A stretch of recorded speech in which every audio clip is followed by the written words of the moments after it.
Assalamualaikum warahmatullahi wabarakatuh. Perkenalkan, kami dari kelompok 8 yang beranggotakan saya Fitriana Fatimah dan teman saya Muhnur Slamet dan Dian Kurnia. Kami di sini akan menjelaskan tentang siklus pendapatan dalam sistem informasi akuntansi. Apa itu siklus pendapatan? Mari kita simak video berikut ini. Saya akan menjelaskan pengertian siklus pendapatan. Siklus pendapatan adalah rangkaian aktivitas bisnis dan kegiatan pemrosesan informasi terkait yang terus berulang dengan menyediakan barang dan jasa ke para pelanggan dan menagih kas sebagai pembayaran dari penjualan tersebut. Selanjutnya, tujuan utama siklus pendapatan yaitu untuk menyediakan produk yang tepat di tempat dan waktu yang tepat dengan harga yang sesuai pula. Selanjutnya, aktivitas dasar siklus pendapatan. Yang pertama, entry pesanan penjualan atau sales order entry, yaitu proses entry pesanan penjualan mencakup 4 tahap. Yang pertama, mengambil pesanan pelanggan. Mengambil pesanan pelanggan yaitu data pesanan pelanggan akan dicatat dalam dokumen pesanan penjualan. Yang kedua, persetujuan kredit, yaitu sebagian besar penjualan antar perusahaan atau bisnis to bisnis dilakukan secara kredit. Yang ketiga, memeriksa ketersediaan barang, yaitu menetapkan apakah tersedia cukup persediaan untuk memenuhi pesanan tersebut. Yang keempat, menjawab pertanyaan pelanggan, yaitu proses entry pesanan penjualan meliputi pemberian jawaban atas permintaan pelanggan. Yang kedua, pengiriman atau shipping, yaitu dalam proses pengiriman terdapat 2 tahap, yaitu mengambil dan mengepak pesanan dan mengirim pesanan tersebut. Yang ketiga, penagihan atau billing, yaitu melibatkan penagihan ke para pelanggan dan memelihara data piutang usaha. Yang keempat, penagihan kas atau cash collection, itu langkah terakhir dalam siklus pendapatan adalah penagihan kas. Baiklah, di sini saya akan menjelaskan sedikit tentang fungsi yang terkait dengan siklus pendapatan. Nah, fungsi sendiri ada 6, yakni fungsi penjualan, fungsi kredit, fungsi gudang, fungsi pengiriman, fungsi penagihan, dan fungsi akuntansi.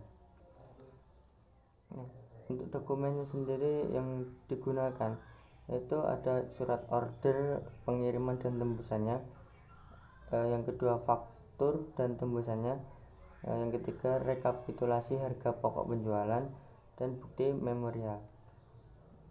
Untuk pengendalian tujuan, ancaman, dan prosedur siklus pendapatan.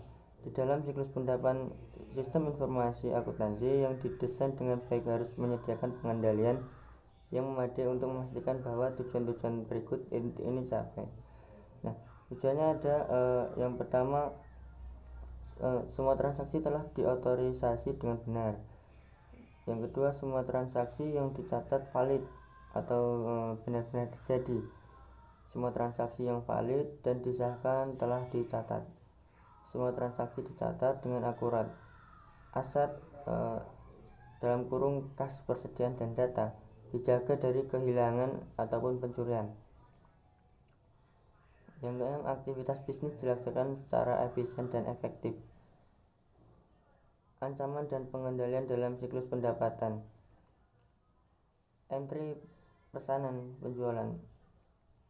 Tujuan utama proses entry pesanan penjualan adalah secara akurat dan efisien memproses pesanan pelanggan, memastikan bahwa perusahaan dibayar untuk semua penjualan kredit dan bahwa semua penjualan sah, serta untuk meminimalkan hilangnya pendapatan akibat dari manajemen persediaan yang kurang baik. Dalam proses entry pesanan penjualan terdapat 4 ancaman, yakni pesanan pelanggan yang tidak lengkap atau tidak tidak akurat, penjualan kredit ke pelanggan yang memiliki catatan kredit buruk, keabsahan pesanan, kehabisan persediaan biaya pergudangan, dan pengurangan harga. Mungkin akan dilanjut oleh teman saya. Saya akan melanjutkan apa yang sudah dijelaskan oleh Mas Slamet tadi tentang ancaman dan pengendalian dalam siklus pendapatan. Tadi sudah dijelaskan tentang entry, pesanan, penjualan, dan sekarang saya akan menjelaskan tentang pengiriman. Tujuan utama fungsi pengiriman adalah untuk memenuhi pesanan pelanggan secara efisien dan akurat, serta untuk menjaga persediaan. Dalam proses pengiriman terdapat beberapa ancaman. Yang pertama yaitu tentang kesalahan pengiriman, yang kedua tentang pencurian persediaan. Kesalahan pengiriman itu pengiriman barang yang salah atau jumlah barang dagangan yang salah, serta pengiriman ke lokasi yang salah adalah kesalahan serius, karena kesalahan-kesalahan tersebut dapat secara signifikan mengurangi kepuasan pelanggan dan berpengaruh pada penjualan di masa mendatang. Kesalahan-kesalahan tersebut juga dapat mengakibatkan hilangnya aset apabila pelanggan tidak membayar barang yang sudah dikirim. Yang kedua tadi pencurian persediaan. Yang pertama, persediaan harus disimpan dalam lokasi yang aman dengan pembatasan akses fisik. Kedua, semua transfer persediaan di dalam perusahaan harus didokumentasi, jadi tidak ada yang tidak didokumentasi. Selanjutnya ada penagihan. Tujuan utama dari fungsi penagihan adalah untuk memastikan bahwa para pelanggan ditagih untuk semua penjualan, bahwa faktur akurat dan catatan rekening pelanggan dipelihara itu akurat. Dan dalam proses penagihan itu juga ada beberapa ancaman. Yang pertama yaitu kegagalan untuk menagih pelanggan. Yang kedua, kesalahan dalam penagihan. Yang ketiga, ada kesalahan dalam memelihara rekening pelanggan. Selanjutnya ada penagihan kas. Tujuan utama dari fungsi penagihan kas adalah untuk menjaga kiriman uang pelanggan, pengiriman uang dari pelanggan tetap aman.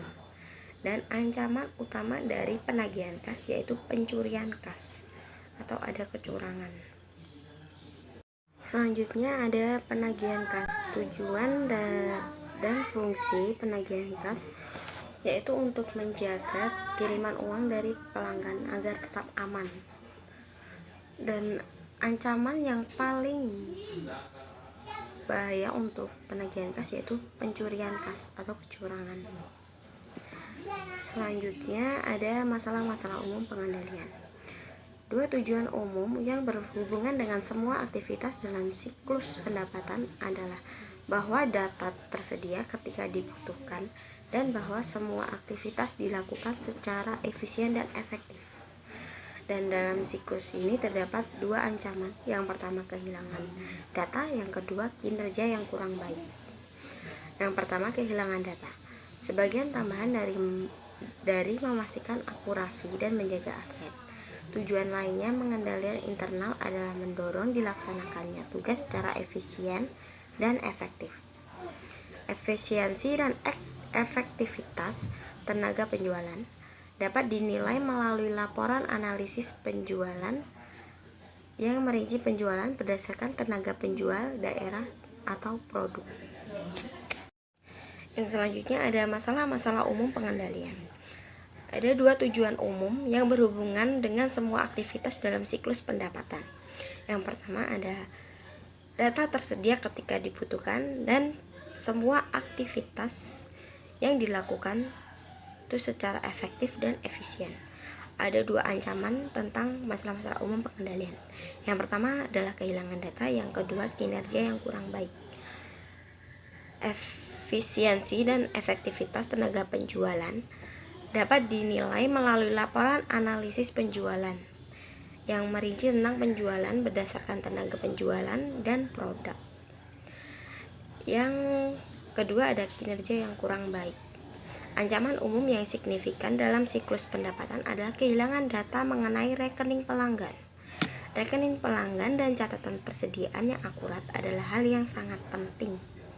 Tidak hanya untuk tujuan pelaporan eksternal dan internal saja, tetapi juga untuk merespon pertanyaan pelanggan. Selain itu, kehilangan semua data piutang usaha dapat mengancam kelangsungan perusahaan.